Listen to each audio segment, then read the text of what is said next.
Hello friends, स्वागत है आप सभी का आपके अपने चैनल मोनू पाठशाला में। दोस्तों, आज मैं क्लास 10th का फिजिक्स का first chapter 35 important objective question लेकर आया हूं, जो आपके लिए बहुत ही महत्वपूर्ण है। दोस्तों, अगर आप मेरे चैनल पर नए हैं तो मेरे चैनल को लाइक एंड सब्सक्राइब ज़रूर कर दें, ताकि मेरे नए वीडियो का अपडेट्स आपको मिलता रहे। और हाँ दोस्तों, अगर आप SSC, banking, RRB and other competitive exam के स्टूडेंट्स हैं तो आपके लिए भी बहुत ही महत्वपूर्ण है। आप ज़रूर सब्सक्राइब करें मेरे चैनल को, ताकि इस प्रकार का बहुत सारे मैं वीडियो बनाते रहता हूँ। चलिए दोस्तों, आज का समय ज़्यादा ना गवाते हुए तो मैं चलता हूँ क्वेश्चन पे। पहला क्वेश्चन है, दाढ़ी बनाने के लिए उपयोग में आने वाला दर्पण होता है। फर्स्ट है अवतल दर्पण, उत्तल एवं समतल दर्पण, या समतल, ये ए और बी दोनों। तो दोस्तों, इसका सटीक आंसर होगा अवतल दर्पण, क्योंकि दाढ़ी बनाने में हम अवतल दर्पण का प्रयोग करते हैं। आगे है, एक गोलीय दर्पण की वक्रता त्रिज्या 40 सेंटीमीटर है तो इसकी फोकस दूरी होगी। यानी वक्रता त्रिज्या गोलीय दर्पण का दिया हुआ, तो वक्रता त्रिज्या को दोस्तों आर से सूचित किया जाता है, आर। और आर बराबर कितना है? 40 सेंटीमीटर। कितना है? 40 सेंटीमीटर। तो दोस्तों, फोकस दूरी कारण, तो चूंकि हम जानते हैं कि फोकस दूरी एफ बराबर r/2 होता है ना। एफ बराबर r/2, तो r का मान कितना है? 40। तो 40/2 कर देंगे तो कितना आएगा काट करके? 20 सेंटीमीटर। तो दोस्तों, तो इसका आंसर हो जाएगा 20 सेंटीमीटर। आगे है, किसी बिंब का अवतल दर्पण द्वारा बना प्रतिबिंब, बिंब मतलब वस्तु, तो वस्तु का अवतल दर्पण द्वारा बना प्रतिबिंब आभासी, सीधा तथा बिंब बड़ा पाया गया तो वस्तु की स्थिति कहाँ होनी चाहिए? दोस्तों, प्रतिबिंब जो है आभासी भी है और सीधा भी है और वस्तु से बड़ा भी है। तो जैसे ही आभासी की बात आई अवतल दर्पण में, तो आपके मन में चल रहा होगा कि वस्तु को कहाँ रखेंगे? मुख्य फोकस और ध्रुव के बीच। तो दोस्तों, इसका ऑप्शन हो जाएगा ऑप्शन नंबर चौथा, डी, दर्पण के ध्रुव तथा मुख्य फोकस के बीच। तो ये आंसर हो जाएगा आपका डी नंबर। चलिए आगे क्वेश्चन है, निर्वात में प्रकाश की चाल होती है। निर्वात में प्रकाश की चाल कितनी होती है? पहला ऑप्शन है 3 × 10⁸ मीटर प्रति सेकेंड, 3 × 10⁸ सेंटीमीटर प्रति सेकेंड, या किलोमीटर प्रति सेकेंड में। तो दोस्तों, इसका फर्स्ट जो है ए नंबर सटीक आंसर है, क्योंकि निर्वात में प्रकाश की चाल 3 × 10⁸ मीटर प्रति सेकेंड होता है। तो ये आपका आंसर हो जाएगा। चलिए आगे है, परावर्तन के नियम से निर्धारित होता है। जैसा कि आपको पता है दोस्तों कि परावर्तन के कितने नियम है? 2 नियम है, और 2 नियम में एक नियम होता है आपतन कोण परावर्तन कोण के बराबर होता है। तो दोस्तों, इसका ऑप्शन नंबर ए सही आंसर होगा, क्योंकि इसमें है आपतन कोण बराबर परावर्तन कोण, यानी कि क्या? कोण आई बराबर कोण आर। चलिए आगे चलते हैं, हजामत के लिए किस दर्पण का उपयोग होता है? दोस्तों, इससे रिलेटेड मैं एक क्वेश्चन ऊपर ही कर चुका हूं, दाढ़ी बनाने के लिए किस दर्पण का उपयोग किया? दाढ़ी बनाना का ये तो हजामत, हजामत मतलब वही नाई लोग जो करता है हजामत, तो हजामत के लिए अवतल दर्पण का उपयोग होता है। तो इसका ऑप्शन नंबर ए सही होगा। चलिए अगला है, प्रकाश की किरणें गमन करती है सीधी रेखा में, टेढ़ी रेखा में, किसी भी दिशा में? तो दोस्तों, प्रकाश की किरणें जो है वो हमेशा सीधी रेखा में गमन करती है। इसका ऑप्शन नंबर ए सही होगा। एक समतल दर्पण की वक्रता त्रिज्या होती है। दोस्तों, पूछ रहा है समतल दर्पण की वक्रता त्रिज्या शून्य होती है, अनंत होती है, शून्य और अनंत के बीच होती है। दोस्तों, समतल दर्पण की जो वक्रता त्रिज्या जो होती है ना, वो अनंत होती है। कहाँ होती है? अनंत होती है। अच्छा, अगर इसी में पूछ दे कि समतल दर्पण की वक्रता त्रिज्या अगर अनंत है तो फोकस दूरी कितना होगा? जब वक्रता त्रिज्या अनंत है तो आप तो जानते हैं कि फोकस दूरी वक्रता त्रिज्या की आधी होती है, यानी एफ बराबर r/2, एफ बराबर r/2। तो फोकस दूरी पूछ दिया, यानी एफ बराबर अनंत/2, अनंत होगा ना। तो फोकस दूरी अगर पूछ देना तो भी समतल दर्पण का अनंत ही होने वाला है। चलिए आगे चलते हैं, वस्तु से छोटे और आभासी प्रतिबिंब इनमें से किस दर्पण में प्राप्त होता है? जैसा ही छोटा और आभासी बोल दिया, तुरंत आपके दिमाग में आनी चाहिए कि छोटा आभासी उत्तल दर्पण में बनता है। किस में बनता है? उत्तल दर्पण में। और जैसे ही वास्तविक बोलता है ना, तो वास्तविक किस में बनता है? अवतल दर्पण में।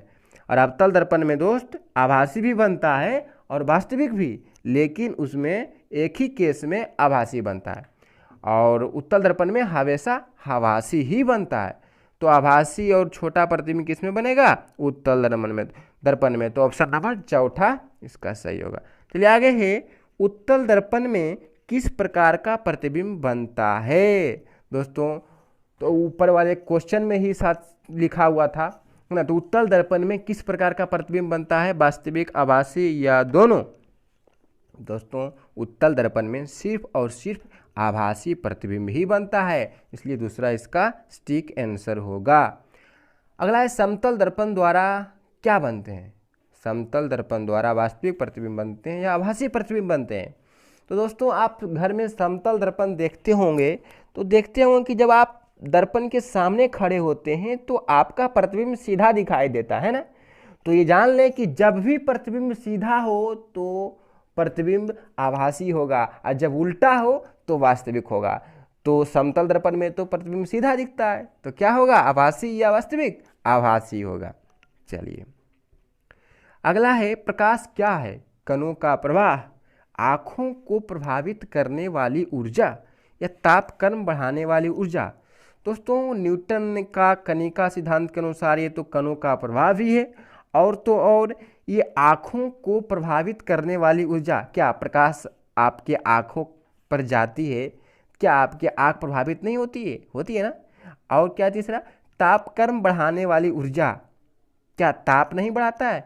अगर किसी पत्थर पर प्रकाश जाके टकरा रही है तो क्या पत्थर वो धीपता नहीं है, गर्म नहीं होता? होता है ना। हाँ, तो ये लगता है ना इसका आंसर तीनों हो जाएगा, ए बी सी। ये डी में इनमें से सभी होना चाहिए, इनमें से सभी, तब ये वाला आंसर होता। ठीक है, आगे चलते हैं। जिस दर्पण में प्रतिबिंब सीधा और आकार में वस्तु के बराबर हो तो वह दर्पण होगा। तो प्रतिबिंब सीधा और आकार में वस्तु के बराबर, तो दोस्तों उत्तल दर्पण में तो होगा नहीं, क्योंकि उत्तल दर्पण में प्रतिबिंब वस्तु के आकार के बराबर होता ही नहीं, हमेशा छोटा होता है। चलिए, ना ही उत्तल दर्पण होगा ना ही बेलनाकार दर्पण होगा। अब बात आती है अवतल दर्पण में और समतल दर्पण में। आप सोच रहे होंगे कि अवतल दर्पण में जब हम वस्तु को वक्रता केंद्र पर रखते हैं तो प्रतिबिंब तो वस्तु के बराबर ही बनता है, लेकिन याद है दोस्तों, जब आप वस्तु को ऊपर में रखते हैं तो प्रतिबिंब नीचे बनता है, उल्टा बनता है ना। लेकिन यहाँ क्या कर रहा है? प्रतिबिंब सीधा बननी चाहिए। इसका सटीक आंसर कौन होगा? Option number C. चलिए आगे है, एक गोलीय दर्पण की वक्रता त्रिज्या 40 सेंटीमीटर है तो उसकी फोकस दूरी होगी। गोलीय दर्पण की वक्रता त्रिज्या 40 सेंटीमीटर, यानी क्या? आर का मान कितना दिया हुआ है? 40 सेंटीमीटर। तो फोकस दूरी एफ बराबर क्या होगा? 40/2 कर देंगे, 20 सेंटीमीटर। ये तो बड़ा ही आसान क्वेश्चन था, इसलिए ऑप्शन नंबर इसका क्या होगा? सी। लगता है इससे रिलेटेड एक और क्वेश्चन इसमें था। चलिए आगे चलते हैं। आवर्धन की इकाई है, आवर्धन की इकाई है। दोस्तों आवर्धन की इकाई पूछ रहा है ना, पहले आप ये बता दीजिए आवर्धन बराबर फॉर्मूला क्या होता है? आवर्धन बराबर फॉर्मूला होता है -v/u, है ना, यानी प्रतिबिंब की ऊंचाई बटा वस्तु की ऊंचाई, ये होता है ना। चलिए प्रतिबिंब की ऊंचाई मान लिया जाए कुछ भी है, प्रतिबिंब की ऊंचाई 6 मीटर हम मान लेते हैं, किसी भी दर्पण का हो। आवर्धन बराबर m बराबर निकाल रहे हैं प्रतिबिंब की ऊंचाई बटा वस्तु की ऊंचाई। मान लीजिए वस्तु की ऊंचाई 3 मीटर हो, तो दोस्तों देखें इनका जो इकाई है 6 मीटर और 3 मीटर, ये तो कट जा रहा है ना। तो क्या आवर्धन का कोई इकाई बच रहा है? नहीं ना, यानी कि आवर्धन की इकाई होती ही नहीं। तो इसका आंसर क्या होगा? ऑप्शन नंबर चौथा। ऑप्शन नंबर क्या हो जाएगा? चौथा, यानी इसकी इकाई होती ही नहीं है। ठीक है, अब आगे चलते हैं। अगला है, अवतल दर्पण के सामने एक वस्तु को वक्रता केंद्र और ध्रुव के बीच रखा गया। तो बने प्रतिबिंब की आवर्धन क्या होगी। दोस्तों ध्रुव और वक्रता केंद्र के बीच अगर कहीं भी वस्तु को हम रखते हैं ना तो प्रतिबिंब जो है वस्तु से बड़ा ही बनता है। चलिए अब आवर्धन की पूछ रहा है, तो आवर्धन m बराबर क्या होता है, प्रतिबिंब की ऊंचाई बटा वस्तु की ऊंचाई। तो प्रतिबिंब जो है वस्तु की ऊंचाई से बड़ा है ना, हम कुछ भी मान लें, मान लो कि प्रतिबिंब 6 है तो वस्तु कितना होगा 5, यानी 5 से बड़ा, वस्तु से बड़ा हमेशा बनता है। ध्यान रखिएगा कि ध्रुव और वक्रता केंद्र के बीच में जब भी हम वस्तु को रखेंगे तो प्रतिबिंब वस्तु से बड़ा बनता है। तो सोचो अगर हम कोई बड़ा से छोटा से भाग दें बड़ा में तो 1 से तो अधिक ही होगा ना, क्योंकि 5 से अगर 6 में भाग देंगे तो 5 से तो अधिक ही होगा, यानी 1 से अधिक होगा, एक बार में तो लगेगा ही, अब प्लस में कुछ दशमलव में भी आएगा, यानी 1 से अधिक होगा। कुछ भी अगर हर छोटा हो और अंश बड़ा हो तो 1 से अधिक ही मान आने वाला है ना। तो दोस्तों तो इसका आंसर क्या होगा, ऑप्शन नंबर तीसरा 1 से अधिक। बहुत ही इंपॉर्टेंट क्वेश्चन है, ये आपको याद रखना है। भी आइए अगला है, आपतित प्रकाश की दिशा के विपरीत मापी गई सभी दूरियां होती है। तो दोस्तों आपतित प्रकाश की दिशा के विपरीत मापी गई सभी दूरियां विपरीत ना ऋणात्मक होती है और उसी की दिशा में धनात्मक होती है, ये आपको याद रखना है। आगे किसी समतल दर्पण की आवर्धन का मान होता है। दोस्तों समतल दर्पण की आवर्धन का मान, आपको देखो ये सब रटने की कुछ आवश्यकता नहीं है, बड़ा ही आसान सा, थोड़ा सा दिमाग लगाइए। समतल दर्पण में वस्तु और प्रतिबिंब दोनों बराबर होते कि नहीं होते। चलिए एक हम कोई मान लेते हैं, आवर्धन निकाल रहे हैं, तो आवर्धन बराबर क्या होता है, प्रतिबिंब की ऊंचाई बटा वस्तु की ऊंचाई। प्रतिबिंब की ऊंचाई अगर 5 तो वस्तु की भी ऊंचाई 5, क्यों, क्योंकि समतल दर्पण है कि नहीं। तो काटिए इसको, कितना आया 1, क्या माइनस में आया, नहीं ना, प्लस में आया ना, तो प्लस क्या होगा आंसर इसका, कुछ भी मान लेंगे। समतल दर्पण में आवर्धन का मान हमेशा क्या होता है, पॉजिटिव 1 होता है।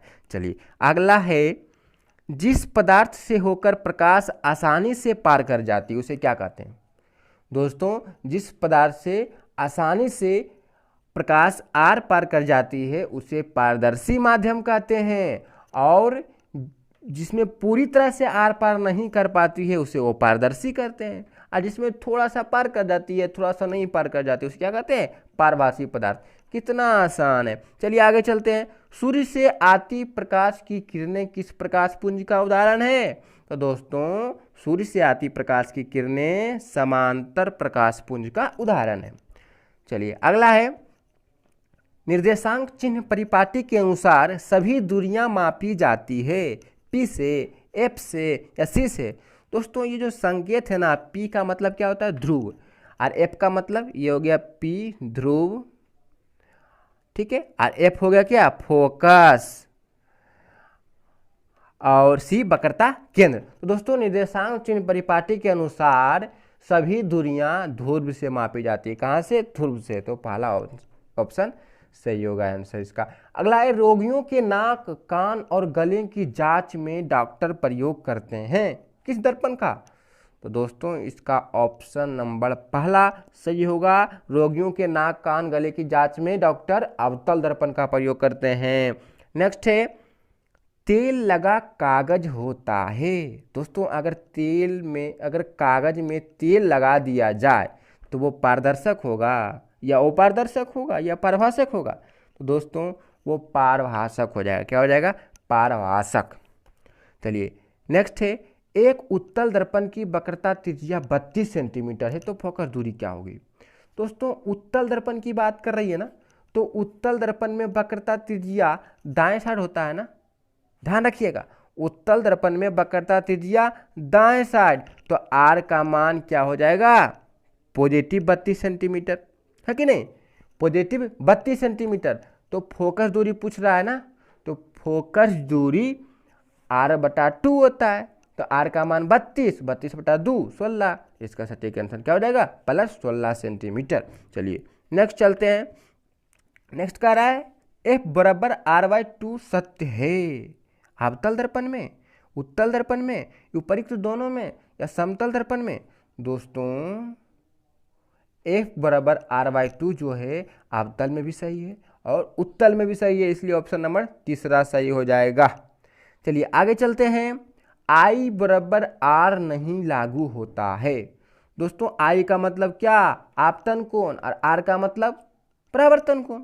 तो दोस्तों आपतन कोण परावर्तन कोण के बराबर हो जाता है, समतल दर्पण में भी, अवतल दर्पण में भी और उत्तल दर्पण में भी। लेकिन क्वेश्चन क्या कर रहा है, आई बराबर आर नहीं लागू होता है। तो होता तो सब में है, किस में नहीं होता है, तो इनमें से कोई नहीं होगा आंसर इसका। तो इसका चौथा आंसर सही हो जाएगा। मोटर गाड़ी का पार्श्व दर्पण होता है, मतलब मोटर गाड़ी को पीछे देखने के लिए कौन सा दर्पण का उपयोग करते हैं, उत्तल दर्पण का। चलिए नेक्स्ट है, आवर्धन का ऋणात्मक मान बतलाता है।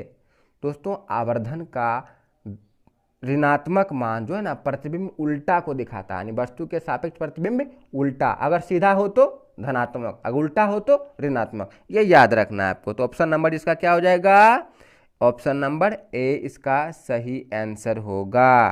ठीक है, चलिए आगे चलते हैं। किस दर्पण का दृष्टि क्षेत्र बड़ा होता है, मतलब किस दर्पण का दृष्टि क्षेत्र बड़ा होता है।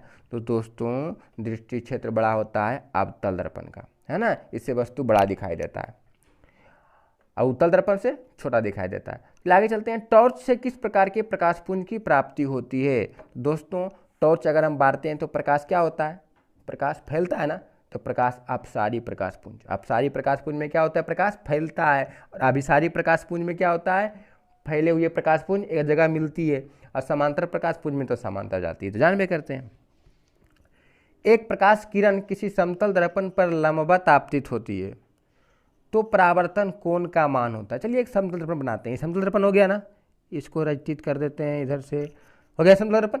समतल दर्पण पर लंबवत आपतित होती है, एक किरण लंबवत आपतित कर दिए तो परावर्तन कोण। तो दोस्तों समतल दर्पण पर अगर लंबवत आपतित होती है कोई किरण तो वो लंबवत ही परावर्तित हो जाती है, मतलब उसी पथ पर। तो यहाँ कितना डिग्री का कोण बन रहा है, 0 डिग्री का कोण। तो इसका आंसर क्या होगा, ऑप्शन नंबर पहला।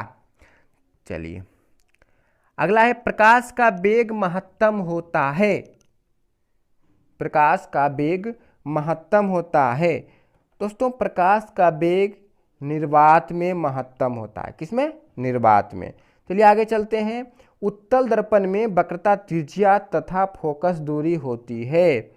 दोस्तों उत्तल दर्पण की बात कर रहा है ना, तो उत्तल दर्पण में, अच्छा उत्तल दर्पण बनता कैसे, ये क्या हो गया उत्तल दर्पण। ठीक है, उत्तल दर्पण का वक्र त्रिज्या किधर होता है, इधर यहाँ पे आर होगा, यहाँ पे एफ होगा, है कि नहीं। तो जब भी ये दाएं साइड रहे ना, तो दाएं साइड हमेशा कोई भी दूरियां ध्रुव से अगर मापी जाए तो पॉजिटिव ही होती है, तो वक्रता त्रिज्या और फोकस दूरी हमेशा धनात्मक होगा।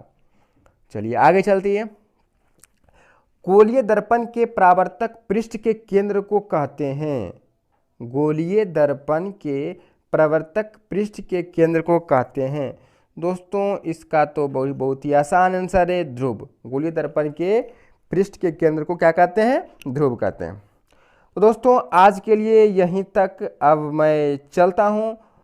दोस्तों ये वीडियो आपको कैसा लगा कमेंट में ज़रूर बताएं, और हाँ लाइक और सब्सक्राइब करना ना भूलें। अगर आपको अच्छा लगा है तो अपने दोस्तों को भी शेयर करें ताकि उनको भी इस वीडियो का फ़ायदा हो सके। तो दोस्तों थैंक यू।